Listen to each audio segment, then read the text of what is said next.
जी बिल्कुल, बरसगीर के मुसलमानों को एक आज़ाद वतन की शक्ल में अजीम तोहफ़ा देने वाले क़ायद आज़म मोहम्मद अली जिन्ना 5 दिसंबर 1876 को कराची में पैदा हुए। कौम आज अक़ीदत व एहतराम से उनका 147वां यौम पैदाइश मना रही है। ऐसी शख्सियत जिन्हें ना सिर्फ अपने बल्कि गैर भी मानते थे। लेकिन अलीपुर चट्टा में कैद डे के हवाले से सरकारी सतह पर कोई भी तकरीब मुनक्कद नहीं की गई।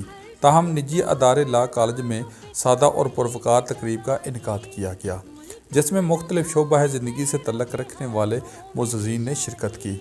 मुक़र्रिरीन ने क़ायद आज़म मोहम्मद अली जिन्ना की खिदमात को शानदार अल्फाज में ख़राज तहसीन पेश किया और कहा, जिन मकासद के असूल के लिए क़ायद ने यह मुल्क हासिल किया था, हम उस मंजिल तक नहीं पहुँच सके। मुल्क की तरक्की और कौम की खुशहाली के लिए हमें क़ायद आज़म के असूलों पर अमल पैरा होना होगा। अफसोस कि हम क़ायद के अक़वाल को भूल चुके हैं, जिसकी वजह से हम तरक्की नहीं कर पाए। अजीम क़ायद मोहम्मद अली जिन्ना की सालगिरह के मौका पर हमें तजदीद अहद करना होगा कि माजी की गलतियों को भुलाकर आगे बढ़ेंगे, ताकि मुल्क तरक्की व खुशहाली की राह पर गामजन हो सके। कैमरामैन उवैस नवीद के साथ नवीद भट्ट, अलीपुर चट्टा।